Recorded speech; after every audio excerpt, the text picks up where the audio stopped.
বিয়ে হওয়া সত্ত্বেও পড়াশোনার জন্য স্বামীর থেকে দূরে থাকতে হচ্ছে, এদিকে টিচাররা অ্যাটেন্ডেন্সের মার্কস দেন না। এটা কি গুনাহ হচ্ছে? আমার জন্য কোনটা বেশি জরুরি, পড়াশোনা কি সংসার? আমাদের এ বোন উভয় সমস্যায় পড়েছেন। আল্লাহ তাআলা তাকে তার সমস্যা থেকে উত্তরণের পথ দেখিয়ে দিন। স্বামীর কাছে থাকতে গেলে, সংসার করতে গেলে টিচার অ্যাটেন্ডেন্স দিচ্ছেন না, আবার টিচারের কাছে অ্যাটেন্ডেন্স পেতে গেলে স্বামী অ্যাটেন্ডেন্স দিচ্ছেন না। জটিল সমস্যা। দেখুন, ইসলামী শরিয়ার যে আদেশ নিষেধগুলো, এগুলো আমাদের অনেক সময় ভালো লাগে না, আমাদের অনেক সময় মনে ধরে না, কিন্তু বাস্তবতা হলো ইসলামী শরিয়া এসেছেই মানুষের কল্যাণে। আল্লাহ বলেছেন শারা লাকুম মিনাদ-দীনি মা ওয়াসা বিহি নূহান ইলা আখিরিল আয়া। আল্লাহ যে শরীয়ত দিয়েছেন এটা লাকুম, মুফাসসিররা বলেছেন এ লাকুম আই লিইনতিফাইকুম, তোমাদের উপকারের জন্যই আল্লাহ শরীয়ত দিয়েছেন। অতএব শরীয়তের কোনো বিধান আমার বুঝে না আসলেও বুঝতে হবে যে এটা তিতা ঔষধের মতো, আমার জন্য কল্যাণকর। এবার আসা যাক উত্তরে। সেটা হলো, যদি কোনো নারী বিবাহের পর তিনি যদি নিয়মিত পড়াশোনাতে মনোযোগী হন, নিয়মিত পড়াশোনা করেন, কন্টিনিউ থাকেন, এদিকে অ্যাটেন্ডেন্স ঠিক রাখতে গিয়ে যদি ওই দিককার অ্যাটেন্ডেন্স তিনি মিস করেন, এবং তার স্বামীর চরিত্রের সংরক্ষণ যদি চ্যালেঞ্জিং ব্যাপার হয়ে যায়, তাহলে সেক্ষেত্রে সেই নারীর জন্য ইসলামের শরিয়ার দৃষ্টিকোণ থেকে তার সংসারকে প্রায়োরিটি দেওয়া বেশি গুরুত্বপূর্ণ। একটা অপ্রিয় মাসআলা দিয়েছি আমি, অপ্রিয় মাসআলা, অজনপ্রিয় মাসআলা, কিন্তু শরীয়তের নির্দেশ না এটা। আমার জন্য উচ্চতর জ্ঞান অর্জন করাকে শরীয়ত ফরজ না করলেও বিবাহ হয়ে গেলে আমার সাংসারিক জীবন যাতে ক্ষতিগ্রস্ত না হয় সেটা আমার জন্য কিন্তু ফরজ। এই যে প্রায়োরিটি, এটা বুঝতে পারাটা গুরুত্বপূর্ণ। কিন্তু এর মানে কিন্তু এটা না যে আমি বলছি যে একজন নারী তিনি ইসলামী জ্ঞান অর্জন করবে না বা জাগতিক জ্ঞান অর্জন করবে না, আমি সেটা বলছি না। আমি বলছি আপনি যখন দুই নৌকা পা দিয়ে দিয়েছেন, আপনাকে যে কোনো একটা নির্বাচন যদি করতে হয় তাহলে অবশ্যই আপনি সংসারের নৌকা ছেড়ে অন্য নৌকা আপনি উঠতে পারেন না। এটা হলো যদি আপনি দুই নৌকার কোনো একটা আপনাকে বাছাই করতে হয়। তবে এই পরিস্থিতি খুব রেয়ার কেস, খুব অল্প ক্ষেত্রেই হবে। বেশিরভাগ ক্ষেত্রেই সমন্বয় সাধন করা সম্ভব। আপনি সমন্বয় সাধন করার জন্য আপ্রাণ চেষ্টা করলে সেটা অসম্ভব নয়। যদি সমন্বয় সাধন করতে পারেন সেটা সবচেয়ে উত্তম।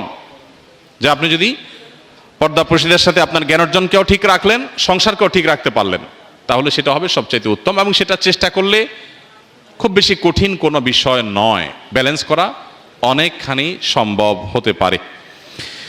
এরপরে প্রশ্ন হলো, আমি সদ্য বিবাহিত, আমি আলহামদুলিল্লাহ রাগী বা জেদি নই, সবসময় সবর করার চেষ্টা করি, কিন্তু আমার স্বামী জেদি ও রাগী হওয়ার কারণে আমাদের মধ্যে সমস্যা লেগেই থাকে, কথা বন্ধ হয়ে যায়, আবার তার কিছু ব্যবহারে কষ্ট পেলেও সবর করা কষ্ট হয়ে যায়। এক্ষেত্রে করণীয় কি? দেখুন, আমাদের দাম্পত্য জীবনে সুখের মূল চাবিকাঠি হলো সবর এবং শকর। দাম্পত্য জীবনে সুখের মূল চাবিকাঠি কি? সবর এবং ধৈর্য এবং কৃতজ্ঞতা। এই দুটি গুণ যদি না থাকে দুজনের কোনো একজনের মধ্যে, তাহলে দাম্পত্য জীবনে সুখ শান্তি পাওয়া অলমোস্ট অসম্ভবের মতো, কঠিন একটি বিষয়। নবী করিম সাল্লাল্লাহু আলাইহি সাল্লামের দাম্পত্য জীবনে এমন অনেক ঘটনা ঘটেছে যে ঘটনাগুলোর কারণে মন খারাপ হওয়ার কথা ছিল। মন খারাপ হয়তো হয়েছেও কোনো কোনো ক্ষেত্রে, কিন্তু সেটা খুবই সাময়িক ছিল। দাম্পত্য জীবনে স্বামী স্ত্রী একসাথে চলতে গেলে নিজেদের মধ্যে বোঝাপড়ার গরমিল হওয়া, একটু মন খারাপ হওয়া, এগুলো খুবই স্বাভাবিক একটি বিষয়। দুজন মানুষ বিভিন্ন বিষয়ে ভিন্ন মত তৈরি হবে, ভিন্ন দৃষ্টিকোণ থাকবে। এই বিষয়গুলোতে ধৈর্যের কোনো বিকল্প নেই।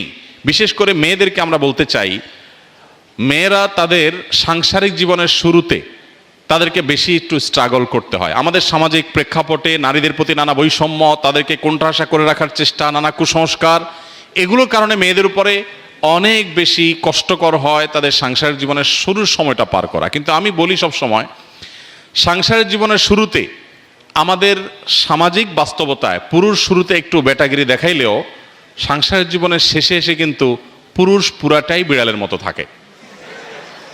কিভাবে? প্রথম বিয়ের পর যেহেতু একজন নারী, তিনি বাবার বাড়ির ছেলে স্বামীর সংসারে আসেন, সেখানে স্বামীর বাবা, স্বামীর ভাই, স্বামীর বোন, স্বামী সব তার, আর উনি একা আরেক ঘরের আরেকটা ফ্যামিলির। খুব স্বাভাবিকভাবেই এতগুলো পরকে আপন করা চ্যালেঞ্জিং একটা কাজ হয়, খুব কষ্টকর হয়। অনেক মেয়েরা এটা ধৈর্য ধারণ করতে পারেন না। আর ওই যে এক শ্রেণীর মানুষ আছে যারা আমাদের ধার্মিকদেরকে, আমাদের মুসলিম বোনদেরকে খোঁচাখুচি করে বলে, আরে কি জন্য এই সমস্ত স্ট্রাগল করবা, বের হয়ে আসো, দেখো জগৎটারে কত সুন্দর। এরা উস্কে দেওয়ার পরের ইতিহাসটা আর জানার চেষ্টা করে না। এই ভদ্রমহিলা তার কথা শুনে যারা বেরিয়ে আসে, তাদের পরবর্তী পরিণতি তারা আর জানেও না, জানার চেষ্টাও করে না। এর বিপরীতে যারা কষ্ট করে টিকে থাকে, যারা কষ্ট করে ধৈর্য ধারণ করে, সবর করে, নদীর কিনারাতে যে বড় বড় ঢেউ, এটা দেখে ভেতরে ঢুকতে যারা ভয় পায় না, সাহস করে এগিয়ে যায়, একটা পর্যায়ে তাদের এই কষ্টটা থাকে না। কখন কষ্টটা থাকে না? একজন মেয়ে যখন স্বামীর সংসারে যাওয়ার পর প্রথম প্রথম কষ্ট হয়, একটা বাচ্চা হয়, আল্লাহ দেয়, দুইটা বাচ্চা হয়, সংসার আস্তে আস্তে বাচ্চারা বড় হতে থাকে। এক একটা বাচ্চা বড় হওয়া মানে তার এক একটা বাহিনী দাঁড়ায় যাওয়া। এই ছেলে মেয়েগুলো যখন বড় হয়ে যায়, ডানে দেখে ছেলে দাঁড়ায় আছে, বামে মেয়ে দাঁড়ায় আছে, কদিন পরে ছেলের ঘরের ছেলে, এরপরে মেয়ের ঘরের মেয়ে, এগুলো যত বাড়তে থাকে, এই সবগুলোকে দিন শেষে মায়ের বাহিনী হিসাবে কাজ করে। বাবা বেচারা তখন সোফার এক কোণায় চুপচাপ বসে থাকে। সারা জীবন যত উসফুস করেছে সব শেষ। এখন ভদ্রলোক, পৃথিবীর সবচাইতে ভদ্র মানুষ হিসেবে সোফার এক কোণায় বসে থেকে বিনম্র আচরণ করে তিনি নিজেকে উপস্থাপন করেন। আর ভদ্র মহিলা যত বৃদ্ধ হতে থাকে, যত বয়স বাড়তে থাকে, তার সৈন্য সামন্ত লোকবল, তার বাহিনী ডানে বামে এমনভাবে তার বাড়তে থাকে। এরপরে পুরুষ এক কথার বেশি দুই কথা বললে বলে, তুমি মসজিদ থেকে আজকে এত তাড়াতাড়ি কেন আসছো? মুয়াজ্জিন সাহেব বের করে দিছে। বেশি কথা চলে না, এটা কিন্তু বাস্তবতা। এই জন্য বোনদেরকে বলতে চাই, সাংসারিক জীবনে শুরুতে শুধু বোনদের কেন, ভাইদের জন্য একই কথা প্রযোজ্য। সাংসারিক জীবনে দুজন দুজনের সাথে প্রথমে অনেক ঝামেলা তৈরি হয়, সবর করে টিকতে হয়। একটা সময় আল্লাহ তাআলা সুদিন দেন। আর যারা অধৈর্য হয়ে যান, তাদের সে সৌভাগ্যটা হয় না। মেয়েরা দেশের বাইরে পড়তে যাওয়া কতটুকু যুক্তিযুক্ত? কোনো নারী যদি দেশের বাইরে পড়তে যেতে চান, মুসলিম নারী, তাহলে সেক্ষেত্রে তিনি মাহরামের সাথে অবশ্যই যে কোনো জায়গায় যেতে পারবেন। এক্ষেত্রে তার জন্য মৌলিক শর্ত থাকবে যে সফরে মাহরাম থাকা গুরুত্বপূর্ণ, শরীয়তের একটি বিধান। নবী সাল্লাল্লাহু আলাইহি ওয়াসাল্লাম বলেছেন, লা তুসাফিরুল মারআতু ইল্লা মা'আজি মাহরামিন।